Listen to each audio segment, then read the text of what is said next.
BBC News with Sue Montgomery.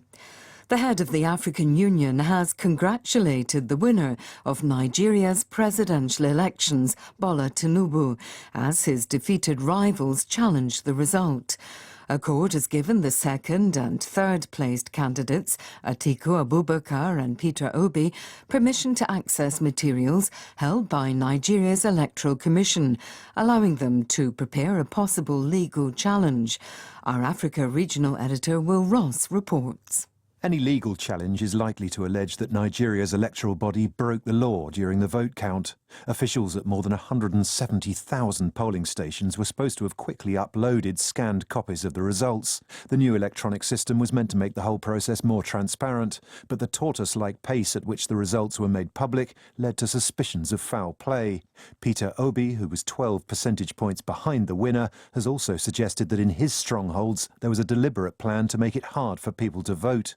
A disgraced lawyer has been jailed for life for murdering his wife and son in the United States. Prosecutors said Alex Murdaugh carried out the killings to divert attention from his theft of millions of dollars from clients, which he used to fund an expensive drug habit. With more in a case that's gripped the US, here's our Washington correspondent, Gary O'Donoghue. A really extraordinary case. I mean, not just a double murder, a brutal, horrendous double murder, but really the sort of disintegration of this sort of family saga in South Carolina, these incredibly famous, well-known lawyers in that part of the country, the destruction of their dynasty, and a whole load of other crimes connected to it potentially, including some other suspicious deaths that are being investigated now. A UN report says gang-related violence in Haiti has reached levels not seen in decades. The UN Office on Drugs and Crime says criminal gangs that control many parts of Haiti are getting increasing access to sophisticated and high-caliber firearms and ammunition. The report suggests there's been a surge in the number of weapons smuggled into the Caribbean nation. The White House says President Biden had a cancerous skin lesion successfully removed from his chest last month. His doctor says no further treatment is required. Here's Nomia Iqbal. When the president had his regular physical checkup last month, his doctor Kevin O'Connor removed what he called a small lesion on Mr. Biden's chest. The tissue was sent for a biopsy the same day. The results confirmed that it was basal cell cancer, which does not tend to spread as other more serious skin cancers do. Dr. O'Connor said it had healed well and the 80-year-old president would continue to be monitored as part of his ongoing health care. In January, the First Lady Jill Biden had surgery to remove 2 cancerous skin lesions. BBC News. The United States has announced another round of military aid for Ukraine.